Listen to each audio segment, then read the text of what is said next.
আজকে তোমাদের সামনে নিয়ে চলে এলাম একদম অন্য রকমের চিকেনের পাতলা ঝোল। দেখে ঝোলটা কি মনে হচ্ছে বলো তো? দারুণ দুর্দান্ত লাগে খেতে। রেসিপিটা একদম অন্যরকম করে। তাহলে চলো শুরু করা যাক রেসিপি। নমস্কার বন্ধুরা, সবাই কেমন আছে? আশা করছি সবাই খুব ভালো আছে, সুস্থ আছে। আমরাও ভালো আছি। আবার নিয়ে চলে এলাম একটা সুন্দর সিম্পল রেসিপি চিকেনের। একদম এখানে নিয়ে নিচ্ছি, ভালো করে পরিষ্কার করে ধুয়ে দিয়ে দিলাম চিকেনের মধ্যে রসুন আর আদা বাটা, তার সঙ্গে দিয়ে দিলাম সর্ষের তেল বেশ খানিকটা। তারপর এখানে দিয়ে দিব টমেটোটাকে আমি এইভাবেই কেটে নিয়েছি, আর দিয়ে দেব হলুদ গুঁড়ো। এত ভালো লাগে। তারপর দিয়ে দেব এটার মধ্যে পরিমাণ মতো নুন।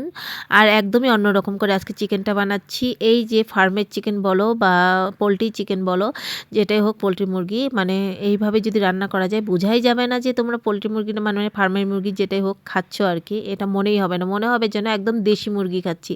দেশি চিকেনের মতো একদমই সুস্বাদু হয় এইভাবে রান্না করলে।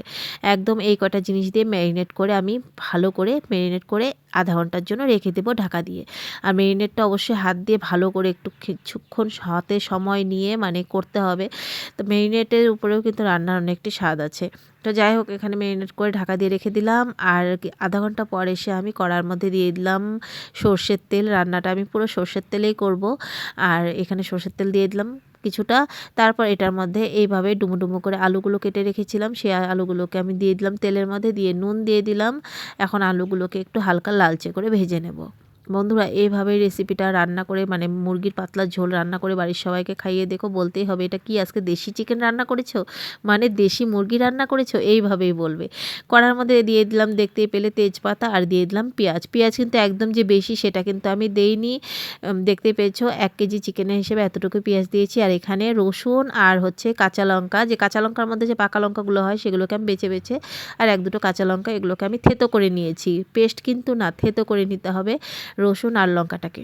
থেতো করে নিয়ে একটু নাড়াচাড়া করে দিলাম পেঁয়াজের মধ্যে। পেঁয়াজটা কিন্তু বেশি ভাজিনি, হালকা ভাজার পরেই রসুন আর লঙ্কা থেতোটা দিয়ে দিলাম। তারপর দিয়ে দিলাম লঙ্কার গুঁড়ো পরিমাণ মতো, অবশ্যই যে যতটুকু ঝাল খাও কাশ্মীরি লঙ্কার গুঁড়ো ইউজ করতে পারো তোমরা। এখন একটু নাড়াচাড়া করে এর মধ্যে দিয়ে দিব ম্যারিনেট করে চিকেনটা দিয়ে দিলাম। আর এখন চিকেনটাকে কিন্তু গ্যাসের আঁচটা বাড়িয়েই কিন্তু আমি এটাকে ভালো করে ভেজে নেব চিকেনটাকে। আর মানে কি বলবো, এই ঠান্ডার দিনে যদি এইরকম পাতলা ঝোল গরম গরম ভাতের সঙ্গে থাকে না বন্ধুরা, আর কিচ্ছু লাগবে না, এতটাই সুস্বাদু হয় এই চিকেনের পাতলা ঝোল। একদমই দেশি চিকেনের ঝোলকেও হার মানাবে, এতটাই সুস্বাদু হয়। তো গ্যাসের আঁচটা বাড়িয়ে বাড়িয়ে কিন্তু আমি নাড়াচাড়া করে ভেজে নিচ্ছি চিকেনটাকে। আর এইভাবে তোমরা, এখন হচ্ছে পিকনিক সিজন, ছাদের উপরে যদি রাত্রের বেলা এরকম পাতলা চিকেনের ঝোল হয়, তার সঙ্গে গরম ধোয়া ওঠা ভাত, মানে জমে যাবে, জাস্ট জমে যাবে। পিকনিকে এইভাবে রান্না করে একবার তোমরা খেয়ে দেখো। তারপর দেখো দিয়ে দিলাম একটু সামান্য চিনি, দেওয়ার পর আবারও কিন্তু নাড়াচাড়া করছি। এখনও কিন্তু ঢাকা দিইনি, অনেকক্ষণ ভরেই আমি কিন্তু গ্যাসের আঁচটা বাড়িয়ে চিকেনটাকে ভালো করে ভেজে নিচ্ছি। আর বললাম না, পিকনিকের মধ্যে এরকম যদি ঝোল থাকে না, কেউ আর অন্য কিছু খাবেই না, এতটাই সুস্বাদু হয় এই চিকেনের ঝোল। আর দেখছিলাম চারপাশে পিকনিক পিকনিক পিকনিক চলছে, তো আমারও ইচ্ছে হলো একটু পিকনিক খেতে। বাইরে গিয়ে তো আর খেতে পারবো না পিকনিক একা একা, সেই জন্য ভাবলাম বাড়িতে এইভাবে চিকেন বানিয়ে নেই। তারপর সঙ্গে সঙ্গে একদম চিকেনের পাতলা ঝোল বাড়িতে এইভাবে আমি বানিয়ে নিয়ে পিকনিক এনজয় করলাম। তোমরা এইভাবে বাড়িতে করো। তো দেখো চিকেনটা অনেকক্ষণ কিন্তু ভাজা ভাজা করার পর দিয়ে দিলাম জিরের গুঁড়ো 1 চামচের মতো, আর দিয়ে দিলাম ধনে গুঁড়ো 1 চামচের মতো, মানে ছোটো চামচের 1 চামচের মতো, মানে ধনে গুঁড়োটা আধা চামচ, সরি আধা চামচ দিয়েছি। এখন জিরে আর ধনে গুঁড়োটা দেওয়ার পর একটু নাড়িয়ে চাড়িয়ে নিলাম ভালো করে নিয়ে, এখন কিন্তু ঢাকা দিয়ে দিয়েছি গ্যাসের আঁচটা মিডিয়াম করে। তো মিডিয়াম করে দেওয়ার পর দেখো এখন অনেকটা জলও উঠে গেছে, আর এখানে অনেকটা কিন্তু কষানো প্রায় হচ্ছে। আর একবার আমি মাঝখানে ঢেকে দেবো, আর 1-2 বার। তো দেখো কি সুন্দর করে কষছে না, দেখো লেগ পিসটার মধ্যে একটু লাল লাল হয়ে গেছে। এরকম করে কষাবে, দেখবে চিকেনটা কতটা যে ভালো লাগে না খেতে, মানে বলে বোঝাতে পারবো না। তো চলো আরেকবার নাড়াচাড়া করে আর একবার ঢাকা দিয়ে দেবো। গ্যাসের আঁচটা মিডিয়ামই থাকবে। তো ঢাকা দিয়ে এখন উঠিয়েও দিলাম, আর এখন দিয়ে দিলাম আদা রসুনের পেস্ট কিছুটা দিয়ে, এখন নাড়াচাড়া করে ভালো করে কষিয়ে নেব এটাকে। তো কষিয়ে নেব একটু নাড়াচাড়া করে, আরেকবার আমি ঢাকা দিয়ে দেব। তারপর কষাবো, যেহেতু এটা হচ্ছে ফার্মের মুরগি, সেই জন্য কিন্তু বেশি একটা কিন্তু মানে কষাতে হবে না, অল্প কষালেই হয়ে যায়, যেহেতু তাড়াতাড়ি নরম হয়ে যায় মাংসটা, সেই জন্য বলছি। তো এখানে দেখো আবার একটু সময়ের জন্য, আমি বেশি সময়ের জন্য না, একটু সময়ের জন্য ঢাকা দিয়ে দিয়েছিলাম, উঠিয়ে নিলাম। তারপর দিয়ে দিলাম টক দই, একটুখানি টক দই দিয়ে দিলাম। টক দই দেওয়ার পর ভালো করে নাড়াচাড়া করতে হবে।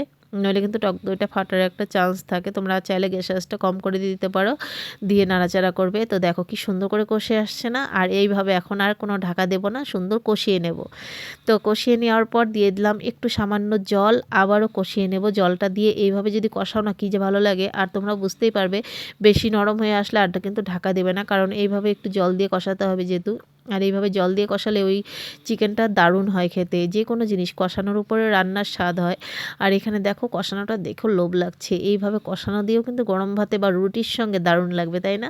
যাই হোক, আজকে তো আর কষানো বানাচ্ছি না, বানাচ্ছি পাতলা ঝোল। একদম পিকনিক স্পেশাল আজকে পাতলা ঝোল।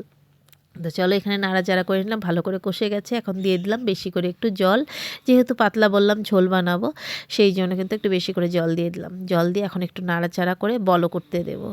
আর তোমরা বন্ধুরা একবার কিন্তু এই ঠান্ডার সময় এইভাবে, সত্যি একদম বলছি, ছাদের উপরে এইভাবে রান্না করে, ছাদ না হোক রান্নাঘরে রান্না করে তোমরা যদি খাও না, কী যে ভালো লাগবে, মানে কি বলবো। গরম গরম ভাতের সঙ্গে পাতলা ঝোল, বারবার বলছি, হ্যাঁ সত্যি এতটাই ভালো লাগে, সেই জন্যই বারবার বলছি। কি বলবো, দেখো পাতলা একদম ঝোল দিয়ে দিলাম। আর এখন ঝোলটা বলক উঠে গেছে, অনেকক্ষণ হলো। দিয়ে দিলাম এখন ধনেপাতা, একটু বড় বড় করে রেখেছি, ধনেপাতাটা দিয়ে দিলাম, কারণ একদম বেশি কিন্তু কুচি করিনি ধনেপাতাটা। দেওয়ার পর আর একটুখানি বলক উঠিয়ে নেব। নেওয়ার পর গ্যাস আঁচটা বন্ধ করে দিয়ে দেবো এটার মধ্যে গরম মশলা গুঁড়ো। কি ভালো লাগছে না এইভাবে পাতলা ঝোলটা? ঝোলটা যে সুস্বাদু হয়েছিল, কি বলবো, ভালো হয়েছিল জন্যই বারবার বলছি। তোমরা কিন্তু অবশ্যই এইভাবে একদম ট্রাই করে দেখো। বলতেই হবে না, একদমই অন্যরকম, দেশি মুরগির মতো ঝোল খেলাম। সত্যি এতটাই মানে দুর্দান্ত হয়। তো ভালো করে একদম বলক উঠে গেছে, লাস্টে দিয়ে দিলাম গ্যাসের আঁচটা অফ করে, দিয়ে দিলাম গরম মশলা গুঁড়ো, যেটা আমি ঘরেই বানিয়েছি, সেই গরম মশলা গুঁড়োটা দিয়ে দিলাম। এখন ভালো করে নাড়িয়ে চাড়িয়ে সমস্তটার সঙ্গে মিক্সড করে ঢাকা দিয়ে রেখে দেবো, যাতে গরম মশলার গন্ধটা পুরোটা মাংসের মধ্যে ছড়িয়ে যায়। নামিয়ে নিলেই তৈরি হয়ে গেল চিকেনের পাতলা ঝোল, একদম পিকনিক স্পেশাল চিকেনের পাতলা ঝোল। ইয়ামি ইয়ামি একদম। গরম গরম ভাতে একবার ট্রাই করে দেখো কিন্তু প্লিজ সবাই। আর রেসিপিটা কেমন লাগলো কমেন্ট করে সবাই জানিও কিন্তু। আর প্লিজ সবাই ভিডিওটা দেখার পর একটা লাইক করে দিও। আর যারা নতুন আছো আমার চ্যানেলে, প্লিজ চ্যানেলটা সাবস্ক্রাইব করা না থাকলে সাবস্ক্রাইব করে আমার পাশে থাকার অনুরোধ করছি।